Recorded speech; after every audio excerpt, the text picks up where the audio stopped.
This is Gerardo Del Real with Resource Stock Digest. Joining me today is the president and CEO of Sun Metals, Mr. Steve Robertson. Steve, I know you're busy presenting out at the RBC get-together, so thank you so much for taking some time. How are you?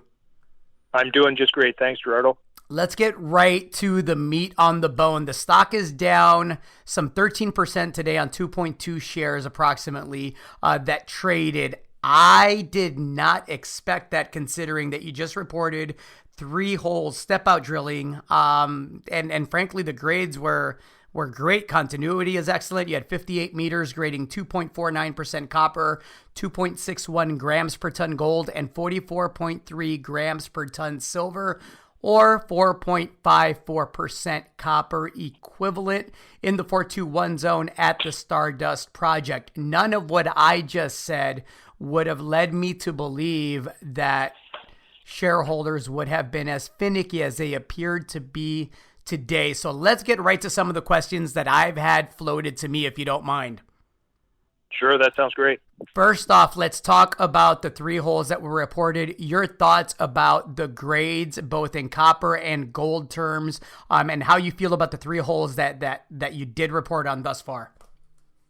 Well, we're really pleased with the results. We released 2 holes that were undercuts underneath of the hole 421 that we released last year. So that was a 2018 drill hole that returned 4.99% copper equivalent over 100 meters. And the 2 holes that we drilled immediately under that showed similar grades over at least that size of mineralization. So we're pleased that we were showing signs of continuity and continuation of the high-grade nature of the mineralization. Then we also had a hole that was a 50-meter step out to the south, which was quite a substantial step out, and again, 90 meters of similar grade and over great continuity. So we're really pleased with these results, and I think that that was a great way to start off the drilling campaign. I'm glad that you touched on the step out drilling to the south, because that's another question that I've had presented to me. There's obviously 8 other holes that we are awaiting assays on, and holes 12 and 13, I understand, are actually in progress. Are both of those things accurate? Yeah, that's correct. We've got, we're on drill holes number 12 and 13 at this point in the program. I think that we've got a lot of samples that are in the lab, and we'll have a nice continuous stream of results that are going to be coming out over the successive weeks here. Let's be frank. We talked a bit off the record, and I asked you that a lot of people were asking me where the remaining holes that are in the lab were drilled.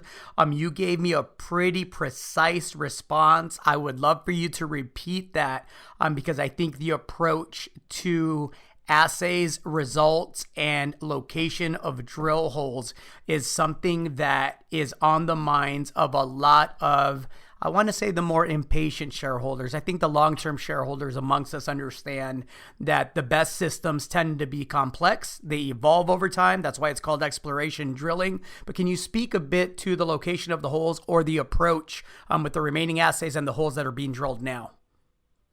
Absolutely. Yeah, we've been doing this for a long time, and both myself and our VP of Exploration, Ian Neal, are very disciplined about the way we like to approach exploration programs. And we talked a lot about how we were going to treat the data in this program, knowing that there was going to be a lot of anticipation of what the results are going to come back like. And we decided that we were going to release the drill holes when they were complete. And by the complete, I mean when all the surveys are finalized, all the assays are finalized, and so on. We'll put all of the information related to the hole out there for the market to digest. And so we're not going to be releasing drill holes that are partially completed. We've got the surveys done, but we don't have the assays yet. I don't think that makes sense. It's not consistent with our approach. And, quite frankly, it's a matter of a couple of weeks before, or a few weeks before, we get additional results out. And so those results will be coming out, and the drill hole locations will be coming out on a fairly regular basis going forward. And I don't think in the long run it's going to make a lot of difference to the long-term investors. Perfect. Let me ask you this without asking you to be specific. Are you getting a better understanding of the geometry and orientation of the system? Oh, yeah, we absolutely are. With this first set of results that we put out, we didn't feel that we had enough information in those 3 holes to be able to make a determination on the orientation of the system. But as we release successive results, you can expect that we're going to have an orientation determined, and we'll be able to start to put out true widths on the mineralized intervals and that sort of thing. Excellent. I couldn't help but notice that you touched on the elevated gold to copper ratio in the higher grade intervals in hole 19 SD 429M. Can we talk about the metal zonation a bit?